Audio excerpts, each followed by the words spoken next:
మరి ఇక సమయంలో కొద్ది నిమిషాలు మనందరం కూడా దేవుని యొక్క మాటలు మనం ధ్యానం చేయబోతున్నాం. పరిశుద్ధ గ్రంథము నుండి నిర్గమకాండము 31వ అధ్యాయము 1వ వచనం నుండి మనము ధ్యానం చేస్తున్నాం. మరియు యెహోవా మోషేతో ఇట్లనెను, చూడుము, నేను యూదా గోత్రములో హూరు మనవడును ఊరు కుమారుడునైన బెసలేలు అను పేరు గల వానిని పిలిచితిని. విచిత్రమైన పనులను కల్పించుటకును, బంగారముతోనూ వెండితోనూ ఇత్తడితోనూ పని చేయుటకును, పొదుగుటకై రత్నములను సానబెట్టుటకును, కర్రను కోసి చెక్కుటకును, సమస్త విధములైన పనులను చేయుటకును, జ్ఞాన విద్యా వివేకములను సమస్తమైన పనుల నేర్పును వానికి కలుగునట్లు వానిని దేవుని ఆత్మ పూర్ణునిగా చేసి ఉన్నాను. ప్రియులారా, ఈ రోజున మనం ఒక ప్రత్యేకమైన వ్యక్తి కొరకు మనము ధ్యానం చేస్తూ ఉన్నాం. ఈ వ్యక్తిని గూర్చి మనము ఎక్కువగా విని ఉండలేకపోవచ్చు. ప్రియులారా, బైబిల్ గ్రంథంలో కొంతమంది అంతగా ఎక్కువగా ప్రాచుర్యం ఉన్నవారు, అంతగా ప్రాచుర్యం లేకపోయినా దేవుని యొక్క పని కొరకు చాలా బలమైన సాధనములుగా వాడబడిన వారు ఎందరో బైబిల్ గ్రంథంలో మనం చూస్తూ ఉన్నాం. అలాంటి ఒక వ్యక్తి ఈ రోజున మనం ధ్యానం చేస్తున్నాం. ఆయన పేరు బెసలేలు. ప్రియులారా, ఈ బెసలేలు గురించి మనము ధ్యానం చేస్తున్నప్పుడు ఈయన పేరునకు అర్థము దేవుని యొక్క నీడలో ఉన్న, in the shadow of God, దేవుని యొక్క నీడలో ఉన్న అని అర్థాన్ని మనం చూస్తున్నాం. ఈయన కుటుంబ బ్యాక్గ్రౌండ్ ఏమిటి, ఎందుచేత ఈ రోజున ఈయనను గూర్చి ఈ ఉపవాస ప్రార్థనలో మనము ధ్యానం చేయాలి అని గనక ఆలోచన చేస్తే, ఈయన యొక్క బ్యాక్గ్రౌండ్ ఏమండి, తాలూకా. ఈ మధ్య కాలంలో కూడా తాలూకాలు ఎక్కువైపోయాయి. ఏమండి, అవునా కదా చెప్పండి? ఈ ఎలక్షన్ టైంలో తాలూకాలు, ఎమ్మెల్యే గారి తాలూకా, ముఖ్యమంత్రి గారి తాలూకా, లేకపోతే ఉప ముఖ్యమంత్రి గారి తాలూకాలు ఎక్కువైపోయాయి. నెంబర్ బోర్డు మీద, బైక్ మీద చూసినా, ఫేస్బుక్లో చూసినా, లేకపోతే ఈ యొక్క వాట్సాప్లో చూసినా తాలూకాలు ఎక్కువగా కనిపిస్తున్నాయి. ఎక్కువగా ఎక్కడ చూసినా పలానా వారి తాలూకా, పలానా వారి తాలూకా అని చెప్పి. ఈ బెసలేలు గురించి కూడా మనం ధ్యానం చేస్తే, ఈయన ఎవరు తాలూకా, ఎవరికి చెందినవాడు అని గనక మనం ఆలోచన చేస్తూ ఉంటే, ఈయన హూరు మనవుడు, ఊరు కుమారుడు. హూరు మనవుడు, ఊరు కుమారుడు. తాత పేరు హూరు, తండ్రి పేరు ఊరు, ఈయన పేరు బెసలేలు. ఇది ఈయన బ్యాక్గ్రౌండ్. ప్రియులరా, హూరు అంటే తెలియని వారు ఎవరు కూడా ఉండరు. ఎందుకంటే ఇశ్రాయేలీలకి అమాలేకీలకి యుద్ధం జరుగుతున్నప్పుడు ప్రియదేవుని బిడ్డలారా, ఆ యొక్క దైవజనుడు అయిన మోషే గారి యొక్క చేతులు పైకెత్తబడినప్పుడేమో ఇశ్రాయేలీకి ఏమొచ్చింది? విజయం వచ్చింది. ప్రియులారా, ఆ చేతులు కిందకు దిగిపోయేటప్పటికి ఇశ్రాయేలీకు అపజయం వస్తుంది. అటువంటి సమయంలో దైవజనుని యొక్క చేతులు పైకెత్తడానికి ఇద్దరు వ్యక్తులు ముందుకు వచ్చారండి. అందులో ఈ యొక్క అహరోను, హూరులు కనిపిస్తూ ఉన్నారు. అంటే ఈ యొక్క హూరు గారు ఎటువంటి కుటుంబానికి చెందినవాడు అంటే, ఇతడు ఒక ప్రార్థన పరుడైన హూరు గారి యొక్క కుటుంబానికి చెందిన వ్యక్తి ఈ రోజున మనము ధ్యానం చేస్తున్న బెసలేలు. మోషే అనే దైవజనుడు ప్రార్థన చేయిచూ ఉండగా ఆ దైవజను యొక్క చేతులు పైకెత్తిన హూరు గారి యొక్క మనవుడు అయిన బెసలేలును గురించి ఈ రోజున మనం ధ్యానం చేస్తున్నాం. ప్రియులారా, ఈ బెసలేలు జీవితము నుండి ఎటువంటి ప్రాముఖ్యమైన విషయాలను ఈ ఉపవాస ప్రార్థనలో మనం గ్రహించవచ్చు. ఎందుచేత బెసలేలు గురించి దేవుడు బైబిల్ గ్రంథంలో వ్రాయించాడు? ఈయనను దేవుడు ఏ విధంగా దేవుడు తన పనిలో నిలబెట్టాడు? ఏ విధంగా దేవుడు తన పనిలో ఈయన వాడుకున్నాడు అని గనక ఆలోచన చేస్తే 3 ప్రాముఖ్యమైన విషయాలు ఈయన గూర్చి మనం ధ్యానం చేయడానికి ఇష్టపడుతున్నాం ఈ సమయం అందు. మొట్టమొదటిగా 31వ అధ్యాయం 1వ వచనం మనం ధ్యానం చేస్తున్నామండి. నేను యూదా గోత్రములో హూరు మనవడును ఊరు కుమారుడైన బెసలేలును పిలిచితిని. గట్టిగా స్తోత్రాలు చెప్పండి. మొట్టమొదటిగా ఈ యొక్క బెసలేలు అనబడిన వ్యక్తిని గూర్చి మనము ధ్యానం చేస్తున్న విషయం ఏంటంటే, ఇతడు దేవుని చేత పిలవబడిన వ్యక్తి. హి వాజ్ కాల్డ్ బై గాడ్. ఇతడు దేవుని చేత పిలవబడిన వ్యక్తి. ఏమండి, ఎందుచేత ఇతడు దేవుని చేత పిలువబడ్డాడు? అందరూ పిలువబడతారు కదా, మనమందరం కూడా పిలువబడ్డాం. మరి బెసలేలు యొక్క పిలుపులో ఉన్నటువంటి ప్రత్యేకత ఏమిటి అని గనక ఆలోచన చేస్తే, అందరి పిలుపు లాంటి పిలుపు కాదండి బెసలేలును దేవుడు పిలిచిన పిలుపు. ఏమిటి ఈయన పిలుపులో ఉన్న ప్రత్యేకత అంటే, 20 లక్షల మంది ప్రజల్లో దేవుడు బెసలేలును ఒక ప్రత్యేకమైన పని కోసం పిలుస్తున్నాడు. దేవాది దేవుడు అన్నాడు మోషేతో, నా కొరకు ఒక ప్రత్యక్షపు గుడారాన్ని నిర్మించాలి.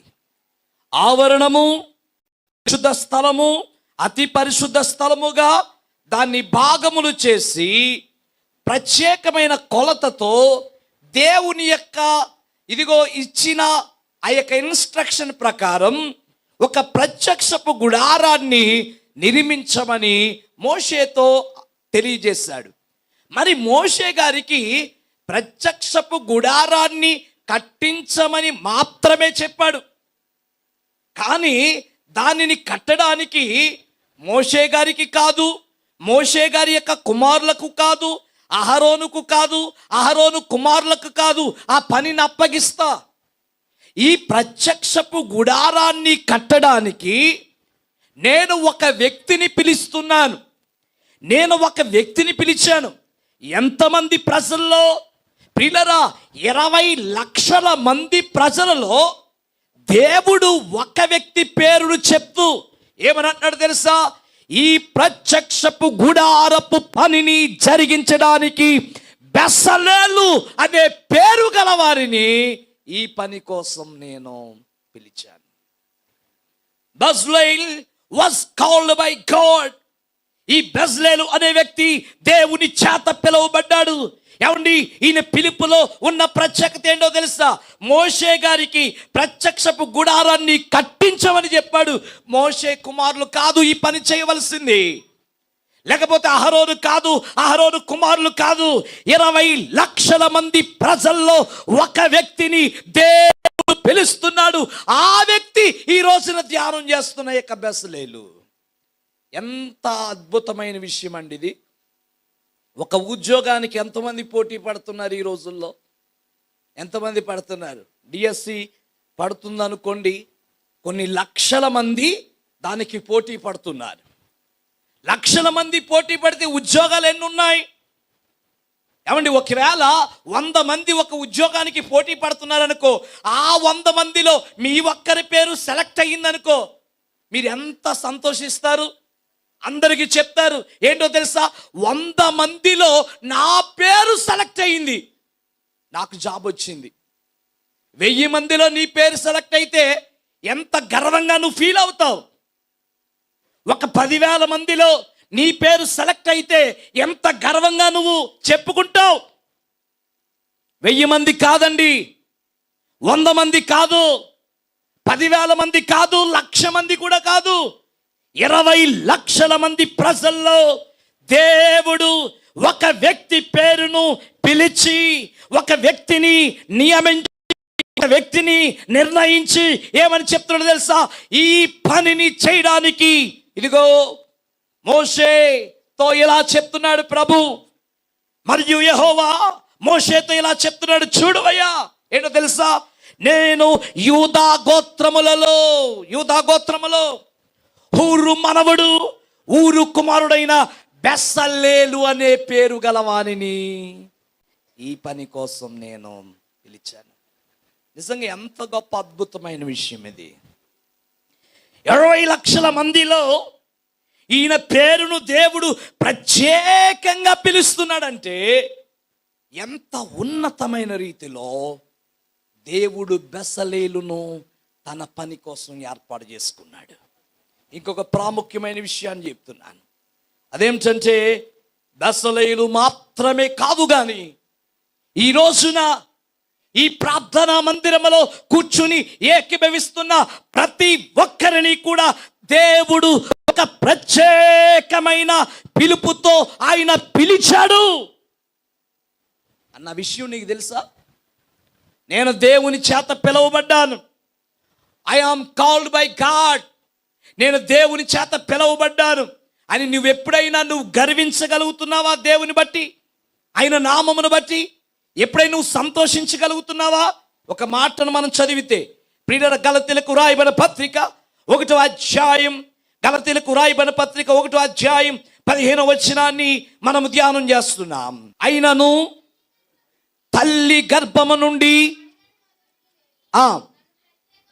తన్ను ప్రత్యేకపరచి తన కృప చేత నన్ను పిలచిన దేవుడు, స్తోత్రం కలుగును గాక.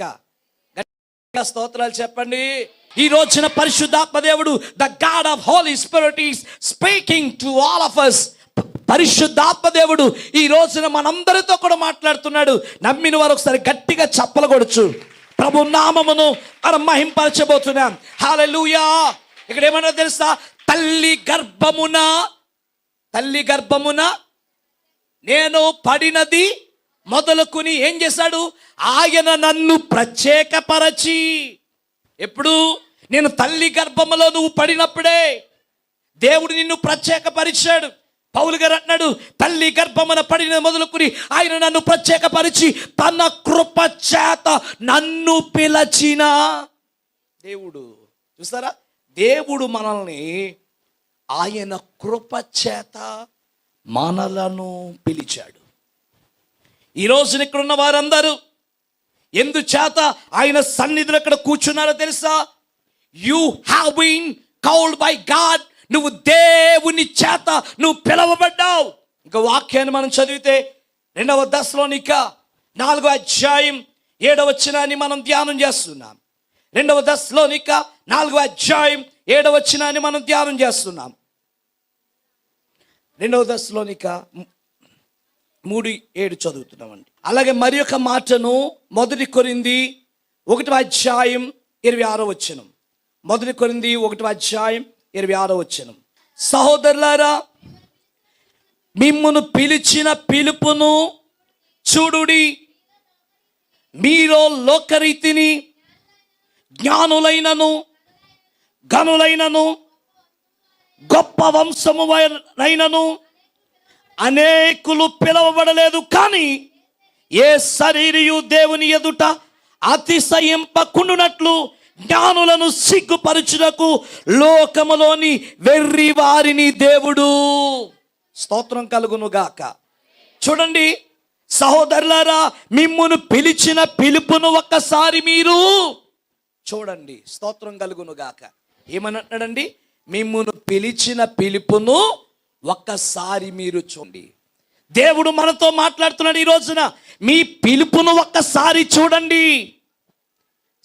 ఒక్కసారి మీ పిలుపును చూడండి. ఏంటి మన పిలుపు?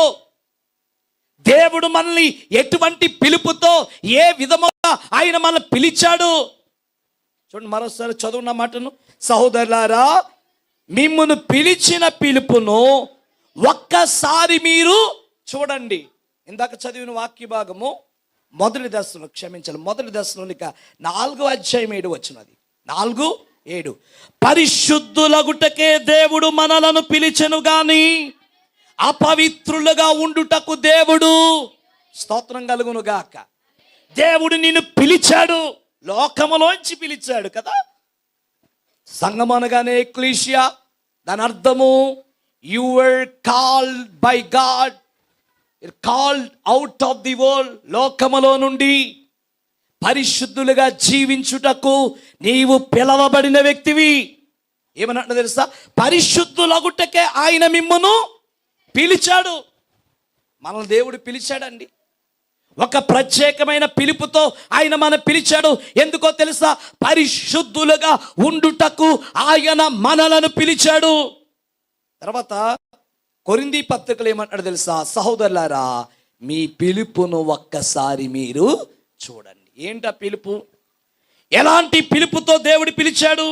మీలో లోకరీతిని జ్ఞానులైనను గనులైనను గొప్పవారినైనను గొప్ప వంశముల వారినైనను ఆయన పిలవలేదు గాని, స్తోత్రం కలుగును గాక. ఎవరిని పిలవలేదటండి? ఆయన జ్ఞానులనైనను గనులనైనను గొప్ప వంశం వారినైనను పిలవలేదు గాని, ఏ శరీరయు దేవుని ఎదుట అతిశయింపకున్నట్లు జ్ఞానులను సిగ్గుపరచుటకు లోకములో నుండి వెర్రి వారిని దేవుడు, స్తోత్రం కలుగును గాక. జ్ఞానులను సిగ్గుపరచడానికి దేవుడు ఎవరిని ఏర్పాటు చేసుకున్నాడట? వెర్రి వారిని ఏర్పాటు చేసుకున్నాడు. తర్వాత చదవండి, దేవుడు బలవంతులైన వారిని సిగ్గుపరచుటకు లోకములో బలహీనులైన వారిని, స్తోత్రం కలుగును గాక. గట్టిగా స్తోత్రాలు చెప్దాం. దేవుడు పిలుపు ఎలాంటి పిలుపుతో పిలిచాడు? మనం బలహీనులమే, మనం అజ్ఞానులము, మనము బలము లేని వారము, మనము వెర్రి వారము అని. కానీ దేవుడు చెప్తున్న మాట ఏంటో తెలుసా? జ్ఞానులైన పిలవలేదు, నిన్ను దేవుడు పిలిచాడు. బలవంతులైన పిలవలేదు, దేవుడు నిన్ను పిలిచాడు. ప్రియులారా, మనం గర్వించవలసిన విషయం ఏంటో తెలుసా? మనకి ఈ లోకంలో ఏమీ లేకపోవచ్చు, మనకు దేవుడు ఒక ధన్యత ఇచ్చాడు. అదేంటో తెలుసా? మనము దేవుని చేత పిలువబడ్డాం. సువార్త వలన ఆయన మనల్ని పిలిచాడు. పరిశుద్ధులుగా ఉండుటకు ఆయన మనల్ని పిలిచాడు. ప్రియులారా, ఆయన ఎలాంటి పిలుపుతో పిలిచాడంటే, గొప్పవారిని పిలవలేదు కానీ నిన్ను దేవుడు ఏర్పరచుకున్నాడు. జ్ఞానులు ఏర్పాటు చేసుకోలేదు, దేవుడు నిన్ను ఏర్పరచుకున్నాడు. బలవంతులు దేవుడు పిలవలేదు, దేవుడు నిన్ను పిలిచాడు. ఎంత గొప్ప అద్భుతమైన విషయం. ఈ మధ్య కాలంలో చాలా మంది ప్రముఖులు అనబడిన వారు చనిపోయారు. నిన్న రతన్ టాటా గారు చనిపోయారు. అంతకుముందు ప్రియులారా, చాలా కోటీశ్వరుడు, పేరు ప్రఖ్యాతులు గాంచిన వ్యక్తి ఎవరు? రామోజీ రావు గారు చనిపోయారు. ఇంకా చాలా మంది ప్రముఖులైన వ్యక్తులు చనిపోతున్నారు. ఏమండి, మీకు విషయాన్ని చెప్తున్నాను. గొప్ప ధనవంతుల కంటే, గొప్ప పేరు ప్రఖ్యాతి గాంచిన వారి కంటే, కోట్లు గట్టించిన వారి కంటే ఈ రోజున ఆయన సన్నిధిలో కూర్చుని ఆరాధిస్తున్న మనము ధన్యులము. ఎందుచేతనో తెలుసా? వారికి దేవుని పిలుపు లేదు. ఈ రోజున మనము దేవుని యొక్క పిలుపును కలిగి ఉన్నాం. ఎవరైనా నీ దగ్గర అంటూ ఉండొచ్చు, అమ్మ నీ దగ్గర ఏం లేదు, యేసుప్రభుని నమ్ముకున్నావు, నీకు ఇల్లు లేదు, నీకు స్థలం లేదు, నీకు ఆస్తి లేదు, నీకు అంతస్తులు లేవు, నీకు మేడమిద్దులు లేవు, నీకేమీ లేవని అంటూ ఉండవచ్చు. కానీ ఒకటి చెప్పండి, ఏంటో తెలుసా? నీకంటే నేను ధన్యుడను. నీకంటే నేను ధన్యుడు. ఎందుకో తెలుసా? నేను దేవుని పిలుపును కలిగి ఉన్నాను. ఈ రాత్రి గనక నేను చనిపోతే నేను ఎక్కడుంటాను? దేవునితో ఉంటాను. స్తోత్రం కలుగును గాక. కానీ రక్షణ లేని వ్యక్తి చనిపోతే అతను ఎంత కోటీశ్వరుడైనా కావచ్చు. రామోజీరావు గారు చనిపోయారు, ఆయన ఎంత కోటీశ్వరుడైనా కావచ్చు. ప్రియులారా, ఎంతో సంపాదించి ఉండవచ్చు, ఎంతో పేరు ప్రఖ్యాతలు గాంచిన వ్యక్తి అయి ఉండొచ్చు. కానీ విచారకరమైన విషయం తెలుసా? రక్షణ లేకుండా చనిపోయాడు. గొప్పవాడే, ధనవంతుడే, జ్ఞానవంతుడే, కానీ దేవుని యొక్క పిలుపు లేదు. ఈ రోజున మనము ధన్యులము. ఎందుచేతనో తెలుసా? దేవుని చేత మనం పిలవబడ్డాం. ఆయన రక్షణలోనికి మనం వచ్చాం. సువార్త వలన ఆయన మనల్ని పిలిచాడు. ప్రియులారా, ఎందుచేత నువ్వు సంతోషించాలి, ఎందుచేత నువ్వు ఆనందించాలంటే బెసలేలును ఒక ప్రత్యేకమైన పిలుపుతో పిలిచిన దేవుడు ఈ రోజున నిన్ను కూడా ఆయన ఒక ప్రత్యేకమైన పని కొరకు తన సంఘములోనికి పిలిచాడు. చప్పలు కొడుచు ప్రభు నామమును మనం మహింపడదాం. గట్టిగా చప్పలు కొడదామా? పురుషులు కూడా ప్రతి ఒక్కరూ దేవుడు ఒక ప్రత్యేకమైన పిలుపుతో ఆయన మనల్ని పిలిచాడండి. ఒక ప్రత్యేకమైన ప్రణాళికతో దేవుడు మనల్ని పిలిచాడు. దేవుని యొక్క వాక్యం ధ్యానం చేస్తున్నప్పుడు పరిశుద్ధ గ్రంథం నుండి రెండవ పేతురు 1వ అధ్యాయం 10వ వచనమును మనం ధ్యానం చేస్తున్నాం. 10వ వచనం, అందువలన సహోదరులారా మీ పిలుపును ఏర్పాటును నిశ్చయము చేసుకునేటకు మరి జాగ్రత్త పడుడి. స్తోత్రం కలుగును గాక. సహోదరులారా ఏమన్నాడు? మీ యొక్క పిలుపును ఏర్పాటును నిశ్చయపరుచుకుంటకు మరి జాగ్రత్త పడండి. దేవుడు మిమ్మల్ని పిలిచాడు. ఇంకో విషయం చెప్తున్నాను, సంఘములో ఉన్న ప్రతి విశ్వాసిని కూడా దేవుడు ఒక ప్రత్యేకమైన పని కోసం ఆయన పిలుస్తున్నాడు. నీకంటూ దేవుడు ఒక బాధ్యత అప్పగించాడు. సంఘంలో ఏదో నువ్వు వచ్చి వెళ్ళిపోవడం కాదు. కొంతమంది చర్చికి ఎందుకు వస్తారో వాళ్ళకే తెలియదు. కొంతమంది హాజరు వేయించుకోవడానికి వస్తారు. కొంతమంది వస్తారు, వాక్యం స్టార్ట్ అవ్వగానే ఇంకా నిద్రలోకి వెళ్ళిపోతారు. వాక్యం అయ్యేంత వరకు ఇంకా నిద్ర పోతూనే ఉంటారు. ఇంటి దగ్గర మంచం లేక కాదు, ఏదో వచ్చామన్న పేరుకి ఇక్కడ వచ్చి ఆ యొక్క ఇంటి దగ్గర చేసే కార్యం ఇక్కడే చేస్తారు, నిద్రపోవడం. పిల్లలు మీరు గమనించండి, కొంతమంది దేవుని సన్నిధికి ఎందుకు వస్తారో వారికి తెలీదు. మా చర్చిలో కావిడ ఉంది, ఆరాధన ముగించేస్తామనగా 10 నిమిషాల ముందు వస్తుందండి ఆవిడ. 10 నిమిషాలు ఆరాధన అయిపోద్ది, అప్పుడు వస్తుంది అనమాట. వచ్చి ప్రియులరా 10 నిమిషాలు అయిపోద్ది, ఇంకా ఆమెను చెప్పేస్తాం. ఆమెను అనగానే అందరికంటే ముందు పరిగెట్టుకుంటూ వచ్చేస్తుంది. ఎందుకు అనుకుంటున్నారు? ప్రార్థన చేయించుకుని వెళ్ళిపోవడానికి. చర్చికి వచ్చేటప్పుడేమో తాబేల్లో వస్తారట, ఇంటికి వెళ్ళినప్పుడు చిరతపుల్లా పరిగెడతారట. మీరు కాదండి బాబు, కొంతమంది. స్తోత్రం కలుగునుగాక. మీరు అందరూ మంచోళ్ళు అండి, వందనాలు చెప్పండి. పిల్లలు కొంతమంది ఉంటారు, చర్చికి వచ్చినప్పుడు ఎలా వస్తారటండి, తాబేలు. ఇంటికి వెళ్ళినప్పుడు చిరుతపులు చూడండి ఎంత స్పీడ్గా పరిగెడతాదో. మొన్ననే మన మధ్యకి వచ్చిందంట అది. పిల్లలు మీరు గమనించండి, చిరుతపుల్లాగా. అయ్యగారు ఎక్కడ తర్వాత ఇక్కడెక్కడ రావులపాలెం వరకు కూడా వచ్చేసిందటండి. స్తోత్రం కలుగునుగాక. అమ్మ కంగారు పడకని మీ దగ్గరికి మాత్రం రాదు. పిల్లలు మీరు గమనించండి, చర్చికి వచ్చినప్పుడేమో తాబేల్లా వచ్చి, ఇంటికి వెళ్ళినప్పుడు ఎవరో మన స్టేటస్ పెట్టారని చూశాను.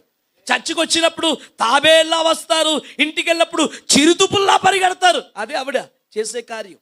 ఈ రోజున ఒక మాట చెప్తున్నాను విను, నువ్వు సంఘానికి ఏదో హాజరు వేయించుకోవడానికి రావద్దు. దేవుడు నిన్ను ఒక ప్రత్యేకమైన పిలుపుతో ఆయన సంఘములో పిలిచాడు. ఒక పనిని దేవునికి అప్పగించాడు. ప్రియులారా, కొంతమందిని సువార్త ప్రకటించే పిలుపుతో దేవుడు పిలిచాడు. కొంతమందిని సంఘంలో పరిచర్య చేయడానికి దేవుడు పిలిచాడు. ఒక్కొక్కరిని దేవుడు ఒక్కొక్క కృపా వరమును అనుగ్రహించి ఆ కృపావరమును తన పని కొరకు ఉపయోగించడానికి దేవుడు పిలిచాడు. ఉపవాస ప్రార్థన అడుగుతున్నాను, నీ ఆత్మీయ వరం ఏంటో నువ్వు గుర్తించావా? దేవునికి అనుగ్రహించిన ఆత్మీయ వరం ఏంటో నువ్వు తెలుసుకున్నావా? అయ్యా, నాకు దేవుడు ఒక ఆత్మీయ వరం ఇచ్చాడు. ఒకవేళ దేవుడు నీకు ఇచ్చిన ఆత్మీయ వరాన్ని నువ్వు ఉపయోగించుకోకపోతే, ఇంట్లో కత్తి కొన్నావు, కొత్త కత్తి, దాన్ని ఉపయోగించడం లేదు, ఇంట్లోనే ఆ బీరువాలోనే పెట్టుంచేస్తున్నావు, ఎప్పటికీ వాడలేదు. కొన్నాళ్ళకి ఆ కత్తి ఏమైపోద్దండి? చెప్పండి, పదునుగా ఉంటుందా? తుప్పు పట్టేస్తుంది, అది పని చేయదు. ఇంకా కొన్నాళ్ళు ఉంచావంటే ఇంక మొత్తానికి పని చేయదు. అలాగే దేవుడు నీకంటూ ఒక ఆత్మీయ వరం ఇచ్చాడు. దేవుడు నీకంటూ ఒక పిలుపునిచ్చాడు. ఇక్కడ 20 లక్షల మందిలో బెసలేలును ప్రత్యక్షపు గుడార పనిని నిర్మించడానికి దేవుడు ఇతన్ని ఏర్పరచుకున్నాడు. దేవుడు సంఘములో ప్రియులారా నిన్ను స్వార్థ ప్రకటించడానికి పిలిచాడా? పరిచర్య చేయడానికి పిలిచారా? విశ్వాసమందు ఇదిగో నిలబడుటకు దేవుడు పిలిచాడా? లేకపోతే దేవుని యొక్క సేవలో సహకరించుటకు దేవునిని పిలిచాడా? దేవుని పని కొరకు ఇవ్వడానికి దేవునిని పిలిచాడా? నీ పిలిపి అంటే ఎప్పుడైనా గుర్తించావా? దేవునికి ఏ వరం ఇచ్చాడో ఎప్పుడైనా నువ్వు ఆలోచించావా? దేవుడు మనందరినీ పిలిచాడు. సంఘంలో దేవుడు ఒక్కొక్కరికి ఒక్కొక్క తలాంతి ఇచ్చి, ఒక్కొక్కరికి ఒక్కొక్క వరం ఇచ్చి దేవుడు తన పనిలో ఆయన వాడుకుంటూ ఉంటాడండి. ఎవరు ఏ పిలుపు లేని వారు కాదు. ఇక్కడున్న ప్రతి ఒక్కరిని దేవుడు ఒక ప్రత్యేకమైన పిలుపుతో ఆయన మనల్ని పిలిచాడు. ఈ ఉపవాస ప్రార్థనలో మనం గుర్తించవలసిన మొదటి విషయం, దేవుడు నన్ను పిలిచిన పిలుపును నేను జ్ఞాపకం చేసుకోవాలి. ఇక్కడ ఏమన్నాడు తెలుసా? బెసలేలు దేవుని చేత పిలువబడిన వ్యక్తి.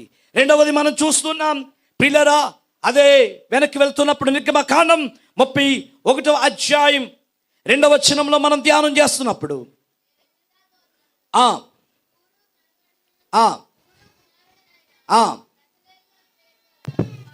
పిలిచాను విచిత్రమైన పనులను కల్పించుటకు, బంగారముతోను వెండితోను ఇత్తడితోను పని చేయుటకు,